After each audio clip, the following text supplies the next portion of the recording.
Ky podcast është prodhim I Onovos. Ka momente në jetë që gjithçka ndryshon dhe të duket sikur bota përmbyset dhe ka ndalur aty. Në fakt, një telefonat, një analizë apo një diagnozë mund të ndryshojë gjithçka, por shpresa nuk humbet kurrë, sepse ajo ekziston dhe vazhdon të mbetet aty për ta forcuar dhe për t'i dhënë shpresë jetës. Sot në podcast në për veten vjen një rast I rrallë I një goca do ta quaj në fakt, një vajze që ka shumë pasione brenda, është projekt menaxhere në disa projekte ndërkombëtare me një durim dhe një pasion të jashtëzakonshëm dhe me vrrullin e përditshmërisë të merr ndonjëherë harron veten. Pikërisht ajo analiza dhe ajo diagnoza nuk solli atë që duhej, por gjithsesi, brenda saj ajo I gjeti forcën, kurajon për t'i dhënë jetës ngjyrat më të bukura dhe kemi sot në fakt për na folur pikërisht për historinë e jetës së saj dhe për atë që është më rëndësishme, si të rindërtojmë veten në momente kaq të vështira.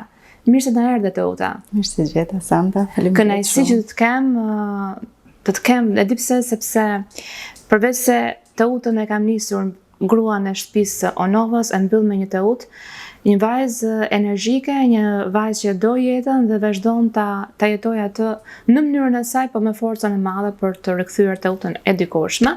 Njëkohësisht kjo është dhe puntata e fundit dhe më bëhet qefi që ndoshta në këtë puntatën e ngrem dhe duam t'i japim shpresë çdo lloj momenti të vështirë që neve përballemi me jetën. Teut, unë të bëra pak prezantimin tënd në momentin e profesionit, si menaxher e projektesh, mund na thuash më shumë në fakt, me çfarë merresh konkretisht ti vetë dhe sa angazhuar ke qenë ti në ato momente kur e morë vesh diagnozën. Faleminderit Santa që më ftove, në të vërtet ti mua më ke bërë realitet një ëndër të vogël, që është shumë e çuditshme si funksionon universi, që disa ëndra ti realizon pikërisht në momentin kur ke ç'të thuash më shumë. Dhe unë të falenderoj që më ke ftuar këtu. Unë në fakt do të falenderoj ty, sepse shumë njerëz nuk e kanë të kollajshme për të shprehur emocionet, gjendjen e tyre shpirtërore në momente kaq të vështira. Unë të falenderoj ty sepse të thash vetëm një mund të vish në podcastet ti the do të ishte gëzimi më I madh I jetës sime në këtë moment dhe për mua dhe për gjithë stafin tonë është një mbyllje me potencë shumë të madhe, me një mbyllje e cila kërkon vërtet një vëmendje në këto momente që do flasim. Në të vërtet nuk është e lehtë të flasësh për veten, besoj të gjithë njerëzit e kanë këtë, po aq e vështirë është për mua të flas për veten në këtë fazë të jetës time dhe për gjithë çfarë kam kaluar. Gjithsesi unë mendoj që dhimbja, gjithkush mbart një farë dhimbje brenda vetes të tij, por dhimbja merr kuptim më së shumti kur e ndan me të tjerët. Në të kundërt nëse e mban të ndrydhur, kthehet në vuajtje. Ka njerëz të cilët nga dhimbja e dikujt gjejnë shpresën dhe kjo është arsyeja kryesore pse unë pranova të vi këtu. Më bën shumë qefin që nuk e lë zërin tënd të dëgjohet vetëm për veten tënde apo për pjesëtarët e tu familjes, por edhe për gjithë ata që ndoshta ndodhen në këtë gjendje. Rikthehemi edhe një herë tek Teuta si profesion. Unë jam menaxher projektesh në një multinacionale, të quajmë. Dita ime është fort e ngarkuar, është vrapoj drejt zgjidhjeve të ndryshme që mund t'i jap projekteve në gjatë orarit të punës. Gjithashtu kam edhe një jetë të ngarkuar emocionale apo dëshirash me pasione ultime me sa kam parë. Ultime shumë për mua janë çlirim, janë një mënyrë për ta njohur veten në dimensione të tjera dhe duke vrapuar me kohën për të realizuar objektivat dhe për projektuar ato ëndrat e mia, u gjenda përballë një fakti dhe një lajmi që mi prishi të gjitha ato që unë kisha menduar se do t'i realizoja në të ardhmen. Nuk besoj se është e lehtë për asnjërin që të marrë një lajm nga doktori, të thotë që shiko se ka diçka që nuk shkon me shëndetin tënd. Në momentin kur unë mora këtë lajm, kam qenë edhe vetëm, unë ndjeva e përhumbur. Nuk mund të gënjej, nuk të gënjej dot, por pata frikë, pata konfuzion, nuk dija se çfarë po ndodhte më. Megjithatë, njeriu pikërisht në momentet e vështira kupton që pas ka shumë forcë. Dhe kjo forcë dhe dëshira për të jetuar me njerëzit e mi të dashur, për të treguar që i dua shumë, edhe pse nuk ka mundur t'ja u tregoj në forma më të qarta gjatë vrullit të jetës, më bëri që të reflektoj, edhe më shkundi. Është vështirë. Është vështirë. Cili ishte ai mendimi i parë që të erdhi në atë moment? Përveç frikës që ti e preke. Mendimi i parë ishte nëna ime. Ishte dhe vetëm? Isha vetëm. Mendimi i parë ishte si do t'ja them nënës time.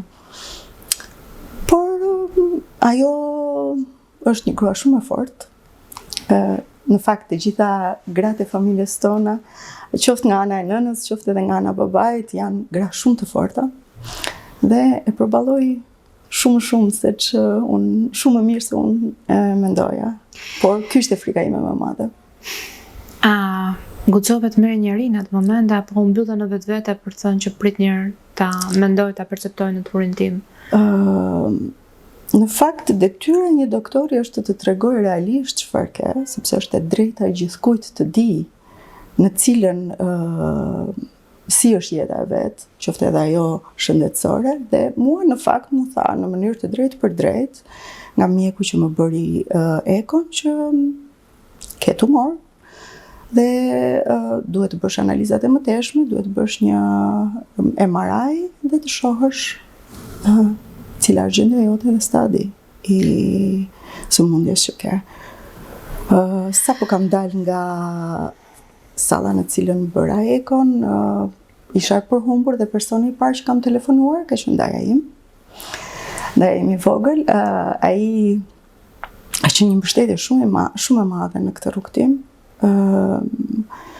Sa kohë ëndë më thëmë para një viti, sa kohë? Pothuajse një vit. Lajmin zyrtar që unë kisha këtë diagnozë e mora në korrik të vitit kaluar. Kështu që telefonova dajen, ai u erdhi me një herë dhe pastaj kaluam me të gjitha procedurat dhe në kalvarin e gjatë që unë deri diku e kisha. Doja të dija pikërisht ti vajte për një kontroll rutin apo ti kisha bërë re një ndryshim në gjoksin tënd? Unë kam qenë shumë e kujdesshme në pjesën e kontrollit të gjoksit, sepse kam një histori familjare. Dhe gjatë gjithë kohës jam munduar që ta kontrolloj gjoksin, qoftë edhe ndryshime, të jem më e vëmendshme ndaj trupit tim. Rastësisht, gjatë kontrolleve, vura re që kisha një gjendër. E rrallë është fakti që të kesh një gjendër dhe të jetë pozitive, edhe pse ka edhe plot raste të tilla, kështu që ndjeva diçka brenda meje që më thoshte që Teuta nuk është një gjendër e zakonshme. Nuk doja ta pranoja në fillim dhe më vjen turp tani të them që e shtyva kontrollin, sepse frika ime ishte më e madhe në atë moment. Do kisha bërë më mirë, nëse do ta kisha realizuar këtë kontroll më përpara dhe shpresoj që njerëzit cilët do ta shohin këtë podcast, qoftë vajza, por e djem, burra apo gra, po, ka raste plotë meshkujve, të kujdesen dhe të mos anashkalojnë asnjë shenjë që u jep trupi i tyre.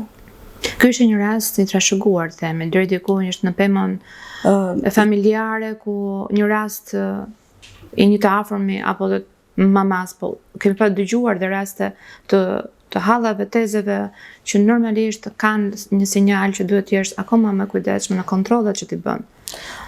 Po, në fakt mjekët thonë që nga ana e nënës është ke më shumë gjasa që të trashëgosh një sëmundje të tillë, por kjo nuk e përjashton asnjë lloj rast tjetër. Unë në fakt nuk e pata nga ana e nënës dhe që në momentin që ka ndodhur një rast i tillë në familjen time, unë kam qenë më alerte. Absolutisht më alerte. Kontrollet u bën këtu, domethënë procedurat e kontrolleve, gjithë diagnostifikimi, operimi. Piknisja ka qenë në Tiranë, normalisht unë jetoj në Tiranë. doktori që më ka bërë kontrollin fillestar të themi, ishte një doktor fantastik. Ai bëri një depistim shumë të mirë të situatës time, që nga biopsia deri tek përcaktimi i kontrolleve të tjera më të hollësishme si skanerat apo unë pata fatin e mirë që tumori ishte i lokalizuar vetëm në zonën e gjirit të djathtë dhe nuk ishte i përhapur në noduj, në limfonoduj. Dhe kjo e bëri çik situatën pak më të thjeshtë dhe domethënë në fatkeqësi kjo ishte fati. E bëri situatën më të thjeshtë, por në të njëjtën kohë edhe përgjigjet e biopsisë treguan që ishte tumori gradës parë. Të pak në shkapur në kohë apo në kohë. Po, është shkapur në kohë. Gjatë periudhës konfuzionit mendor dhe frikës u përballa me me dy mundësi që të qëndroja këtu apo të vazhdoja rrugtimin tim diku jashtë.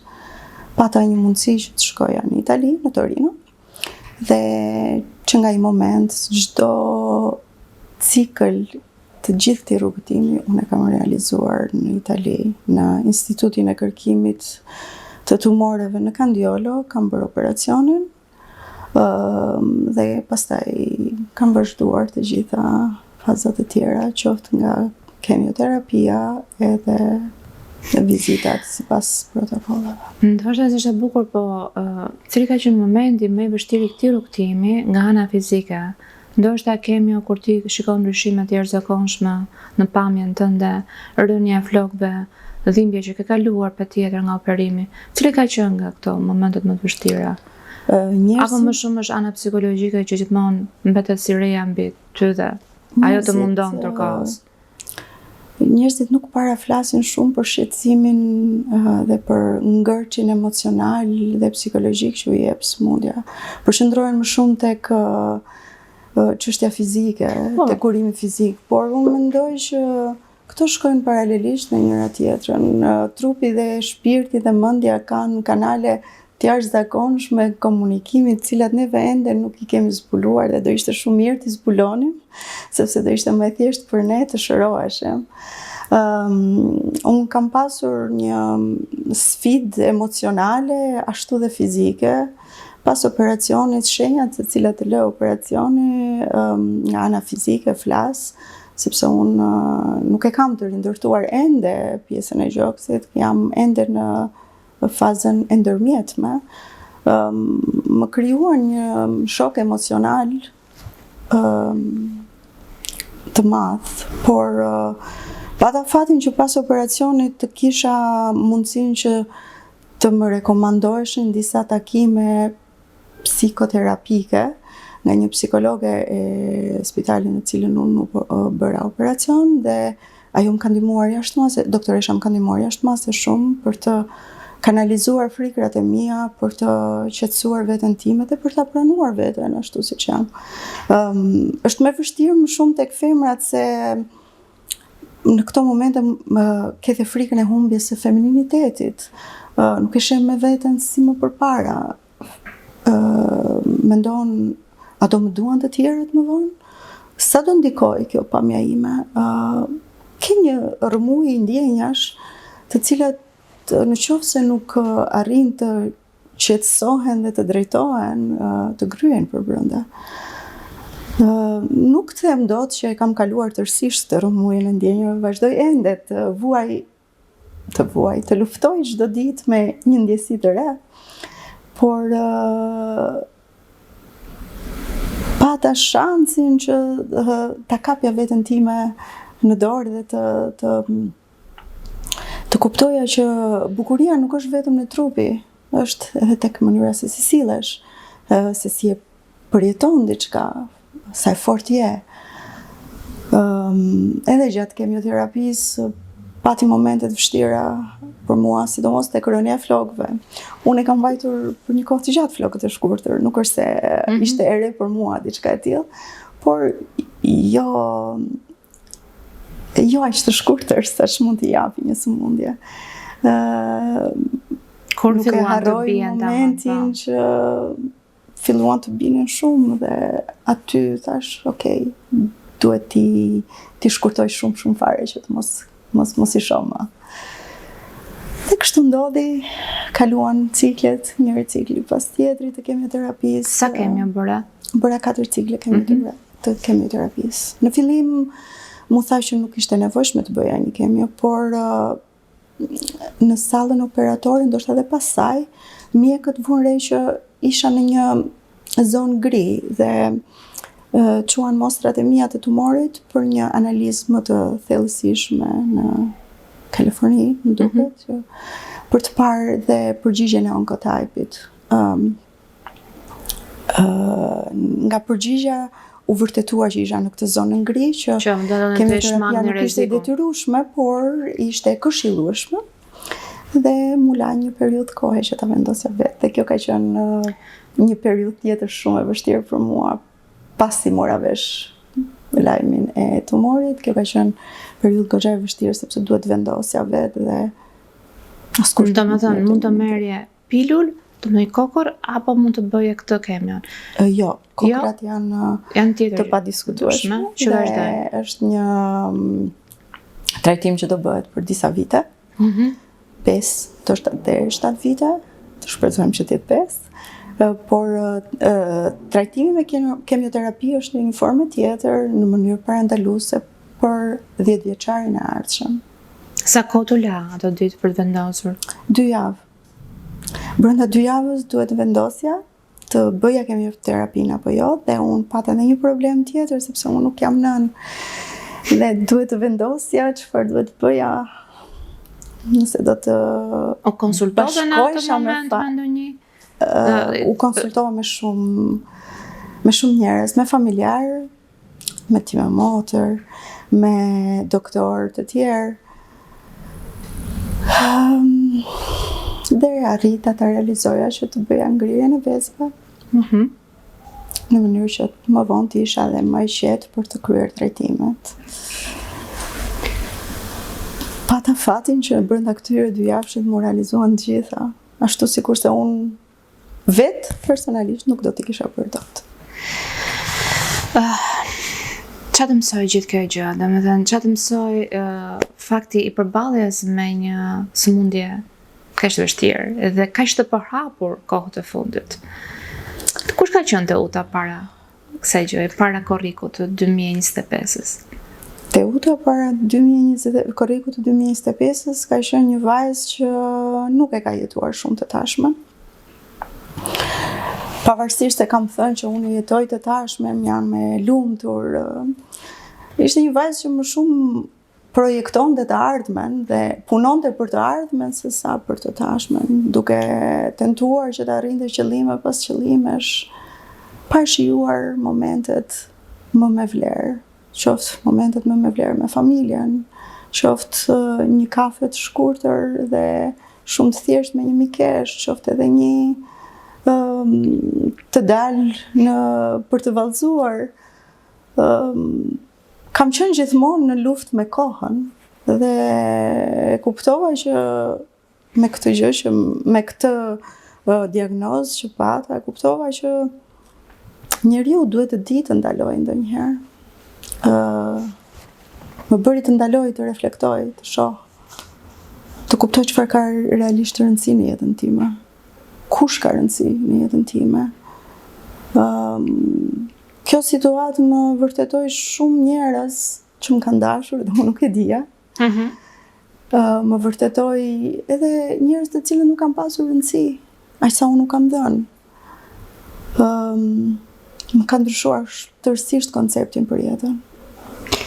Komplet vizionin, ka qenë një person i afër në lidhje dashurie dhe pasioni, zemre, duke qenë që një vajzë ende beqare tjetë edhe vetë pjesën që nuk isha nën dhe në atë momentet në 2 javëshin që duhet të jep prej kohë ke menduar shumë gjëra bashkë. Ka qenë. Ka qenë i cili nuk është më. Njerëzit nuk janë të gjithë njësoj. Dhe është shumë e kuptueshme.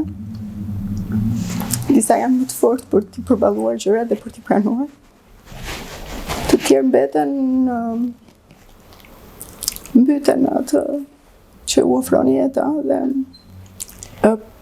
vendosin të largohen përpara se të lëndohen.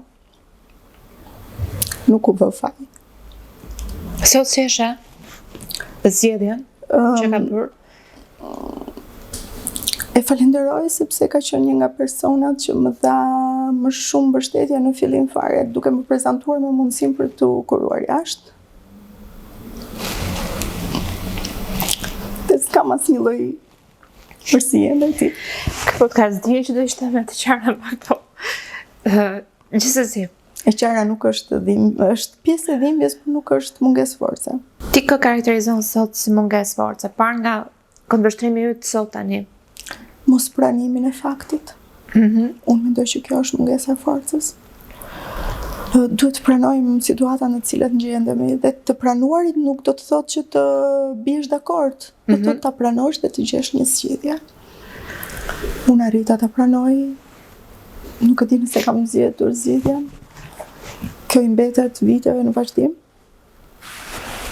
Por Dhe doktorë në gjithë të kontrollet e vazhdueshme që ti bën, ti the ende jam në një proces. po, Çfarë thon, domethënë?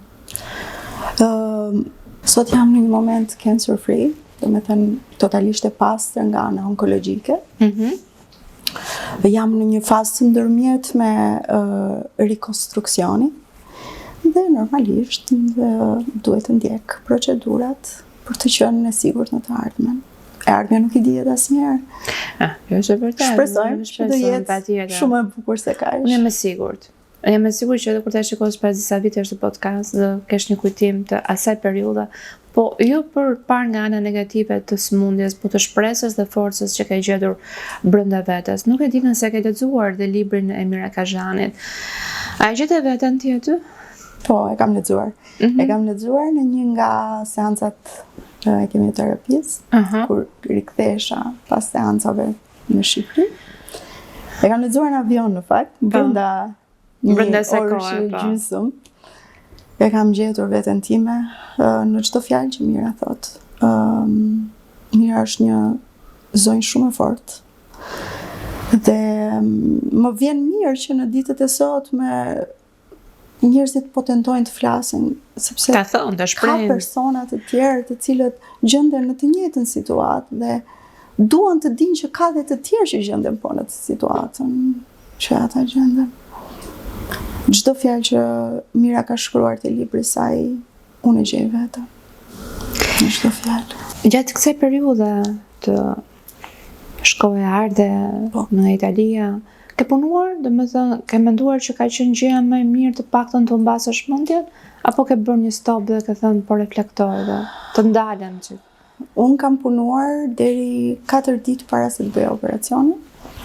Edhe pasi mora vesh lajmin, vazhdova të punoja me të njëjtin, ndoshta jo me një ritëm frenetik, po me një ritëm normal. Normal, dita. Dhe pasi bëra operacionin, vendosa që të merja një periudhë shkëputje nga puna, një periudhë 6 mujore, afërsisht 6 mujore. Nuk ishte e përcaktuar në fillim që do ishte 6 mujore, sepse ende nuk e dija se si do të vazhdonte trajtimi, nëse do bëja kemioterapi apo jo. Megjithatë, e kam këtë periudhë sa e kam shijuar, në ta them edhe kam shijuar, sepse ishte ajo periudha që ja kushtova vetes. Ishte për veten time, në të gjitha drejtimet. Për veten time që të rimëkëmbesha fizikisht, për veten time që të njihja të utën edhe nga ana psikologjike, për veten time që të shërohesha shpirtërisht, dhe për veten time që të bëhesha një version edhe më i mirë. Dhe unë sot padyshim mendoj që jam version më i mirë se ç'kam qenë më parë. Jo më i miri. Refuzoj që të them më i miri, absolutisht, se shpresoj dhe jam e bindur që ka vite të gjata në të ardhmen time për të bërë version tjetër edhe më i shumë mirë. kjo pjesa. Ti prandaj e këtu. Po kam punuar fort, këtë periudhë kam punuar fort. Kam lexuar pafund, libri ka qenë miku im më i mirë. Kam lexuar pafund. Kam mësuar mbi budizmin, mbi spiritualitetin, dhe më ka ndihmuar jashtë mase ta shoh botën në një këndvështrim tjetër tani. Çfarë të pëlqen në këtë momente të bësh për shembull? Gjë më, ajo që të vjen e para, të udhtosh, të lëvizësh, të ecësh në natyrë. Më pëlqen të përqafoj nënën time çdo mëngjes dhe të i them që e dua shumë, edhe babaj. Më pëlqen që të çohem në mëngjes dhe të marr ti me motor në telefon dhe të i them që e dua. Me motor është një vajzë me shtat të pakët, por me një forcë të jashtëzakonshme. Edhe unë do bëjmë tezë shumë shpejt. Kjo që nga një lajmi i bukur shumë. Urime. Faleminderit. Lajmi i marrjes vesh që motra ime pret një fëmijë, erdhi 2 javë ose 3 javë pasi unë kam mbaruar kemioterapinë e fundit dhe pas ka qenë kuptova bekimi që jeta të përplas në brigje, por të ringre në forma të tjera. Jam shumë e lumtur për këtë. Përveç kësaj më pëlqen të udhtoj. Jam pasioni im. Dua të shoh sa më shumë vende të reja, të flas me njerëz të vendeve në të cilin udhtoj, të bëj atë jetën e thjeshtë të njerëzve. Më pëlqen shumë të komunikoj me njerëzit, të di si mendojnë, të di çfarë u pëlqen të bëjnë, të di nëse ju pëlqen të jetojnë aty ku jetojnë apo jo. Më pëlqen të pi një kafe qetësisht me miket e mia më të mira dhe me miqtë e mi më të mirë. Gjërat e vogla që ndonjëherë në jetë më shumë rëndësi, po pikërisht. Tani më duken të çmuara. Ishte shumë e bukur pjesa me librat, është pjesa spirituale. Cilat janë autorët e tu të preferuar? Nëse ka ndryshuar dhe këndvështrimi i të udhës më përpara. Mua më ka pëlqyer më shumë autorët e letërsisë moderne japoneze, por në këtë periudhë më kanë pëlqyer më shumë autorët të cilët japin një farë biografie nga vetja e tyre. Njëri nga autorët që më ka shoqëruar gjatë kësaj periudhe ka qenë Gianluca Gotto. Është një shkrimtar italian që unë mësova shumë rishtazi, është torinez. E mësova rishtazi që ekzistonte. Sapo s'kisha 1-2 javë që kisha dalë nga operacioni dhe bëja atë xhiron që më ishte këshilluar ta bëja në lagjën në cilën unë qëndroja. Dhe futem në një librari dhe gjej një libër që thoshte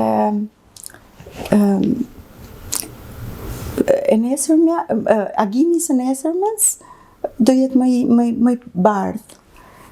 Dhe i them, kam qenë me ti me motrë, i them, do ma plesh këtë libër? E tha, ti na vdiqe me këtë libër dhe tua. Pasi ktheri në shtëpi, i me motrë shkojt e ma bleu, ma bëri një surprizë të vogël. Dhe i kam lexuar gjithë librat e tij.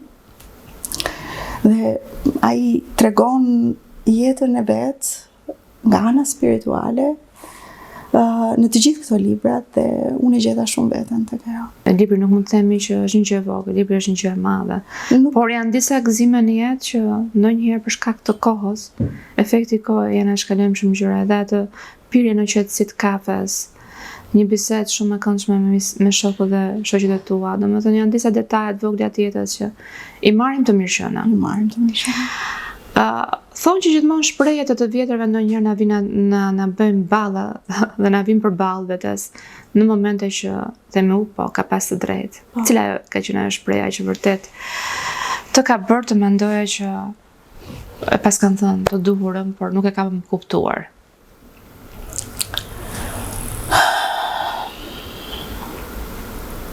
Ka pas në një ose mund të ketë pasur në një moment?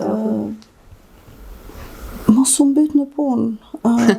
Gjyshet e mia, në fakt gjyshja është cila ka pas jetuar me prindrit e mi dhe e cila na ka rritur, thoshte gjithmonë, mos u gjet kjo punë. Në sensin që mos u mbyt me kaq punë, shijoje jetën. E kemi kujtuar para 2 ditësh me ti me motor këtë shprehje, mos u gjet kjo punë. Dhe më vonë e kuptoj, do me thënë, më vinte si shprehje nënës dhe ka të drejtë, njeriu nuk duhet të mbahet vetëm te puna. Suksesi nuk është vetëm puna dhe akumulimi. Suksesi i një njeriu është i ndryshëm padyshim te gjithë secili, por është tek shëndeti mbi të gjitha, tek ndërveprimi me njerëzit, te marrëdhëniet që kemi me njerëzit që na rrethojnë. Kjo tregon shumë sa suksesshëm jemi, tek mirëqenia emocionale dhe fizike. Të gjitha këto na bëjnë të suksesshëm, nuk na bën vetëm puna të suksesshëm. Është bërë që tabu sot që po të jesh i suksesshëm punë i gjithanshëm. Po në fakt nuk është kështu. Është bërë dhe ndonjëherë më përpara unë jam ndier shumë inferiore të them, edhe pse unë kam një punë shumë të mirë dhe kam sakrifikuar shumë për të, po duke parë përreth arritje që në disa raste reklamohen shumë të mëdhaja dhe mbase nuk janë kështu në të vërtetë, jam ndier pak inferiore dhe kjo ka bërë që të luftoj me kohën edhe të humbas veten në këtë rrugë tim. Sot sa e kujdesshme je ndaj ushqimit, sepse unë e di që te Huta edhe më përpara ka qenë vajzën që ta dini, jemi njohur në palestër shumë vite përpara. Thjesht një njohje aty dhe unë pasi pash një postim të viteve tanishme. Mbeta ushtanga sepse nuk e mendoja dot që të Hutën që shikoja në CrossFit aty duke bërë palestër, një vajzë që ishte shumë e kujdesshme ndaj ushqimit. Pra nuk është e thënë. Ndonjëherë janë këto pikpyetje që më pyesin në stresi, është lodhja jonë, janë ushqimet ndonjëherë që ndikojnë, është pema e familjes. Tumori nuk është një sëmundje e lokalizuar, është një sëmundje biologjike shumë komplekse që ndodh për shumë faktorë dhe nuk mund të t'i vëmë gishtin një faktori apo një tjetri. Mbase koha e gabuar, gjërat e gabuara në kohën e gabuar, të cilat tjetërsojnë organizmin, prishin balancat. Unë kam bërë, mendoja se kam bërë një jetë shumë të shëndetshme gjithmonë. Pse mendoje? Pse sot si është? Po, kam bërë aktivitet, jam munduar të ushqem shëndetshëm, kam abuzuar dhe unë të këtuk me ushqimet e gatshme, por përgjithsisht kam ngërë në ushqim shtëpie. Megjithatë, tani e kuptoj që nuk ka qenë aq shumë i shëndetshëm. Edhe ato ëmbëlsirat, unë nuk dua t'jap këshilla shëndeti, të themi të qartë, sepse unë jam as dietologe, as doktoresh, por edhe ato ëmbëlsirat që ne i quajmë hase, po e hak të ëmbëlsirën, sheqeri i tepërt dhe sheqeri i shtuar të bëm më pak të shëndetshëm. Unë sot i kam shkëputur marrëdhëniet me sheqerin në të gjitha format. Kam shkëputur marrëdhëniet me karbohidratet, karbohidratet e procesuara, themi, se karbohidratet të marra nga për shembull patatja e ëmbël apo vazhdoj t'i konsumoj. Jam shumë e kujdesshme sot për ushqimin, shumë e kujdesshme. Zgjohem në mëngjes, falenderoj krijuesin që jam ende kështu e shëndetshme, gjë që më përpara nuk e bëja. Çohesha në mëngjes dhe thosha, dhe një ditë tjetër. Tani nuk e prek telefonin të parin. Bie në shtrat, falenderoj që jam kaq mirë sa jam. Ndihesh energjike në këto momente për shkak? Ndihem krejtësisht normale dhe energjike. Po për të marrë me palestra apo marrë me një aktivitet fizik, mundet? Tentova që të kthehesha në rutinën e aktivitetit fizik në palestër, por mu duk pak më e lodhshme dhe më sforcuese dhe fakti që unë kam një protezë të përkohshme tani, nuk doja që ta lëndoja dhe nuk doja të krijoja diçka më dëm që mund të shkaktoje, pavarësisht se mjekët më kanë këshilluar të bëj aktivitet. Kështu që tani Ecja është një nga gjërat që... Po, bëj shumë ecje. Unë kthehem nga puna në këmbë. Gjithmonë jam kthyer nga puna në këmbë, gjithmonë kam ecur, po tani me një sy pak më ndryshe. Në ditët e jotja, kjo është e përgjithshmja që ti në qetësinë tënde është shumë e thjeshtë. Nuk kërkoj më lumturinë, Kërkoj qetësinë. Shumë e bukur. Lumturia mendoj që ekziston absolutisht, po ka copëza lumturie që vinë sipas situatave, kurse qetësia është paqja shpirtërore, qetësia qoftë edhe fizike, është ajo që mbetet gjithkohës dhe të ndihmon të mbash ekuilibrat. Teuta, unë të falenderoj shumë për rrëfimin tënd, për forcën, shpresën, kurajon që ke kaluar dhe ajo që e the në fillim, dëshira dhe mundësia për të dëgjuar dhe shumë vesh dhe zëra të tjerë që të munden të ndryshojnë, që të munden të kenë një pikë reference me aq sa the për të ndryshuar diçka të vogël dhe për kuptuar që jeta nuk është ai vrapi që bëjmë her pas here, por është qetësia që duhet të kërkojmë vazhdimisht. Faleminderit për këtë rrëfim, faleminderit vërtet dhe shpresoj që të ketë kaluar gjithçka edhe me ndërhyrjen e fundit që do bësh, të cilat janë, besoj, më shumë nuk janë estetike për të qenë. Kështu që të takojmë sërish dhe të jesh përsëri me këtë energji shumë të mirë dhe me forcën e madhe që të karakterizon. Kemi një dhuratë të vogël. Mua më pëlqejnë dhuratat. Është një buqet lulesh. Shumë faleminderit. Është sa e bukur. Shpresoj të përfshirë shumë gëzim, hare dhe këto ngjyra të bukura që ka vetë buqeta. Shumë faleminderit. Faleminderit. Dua të them diçka.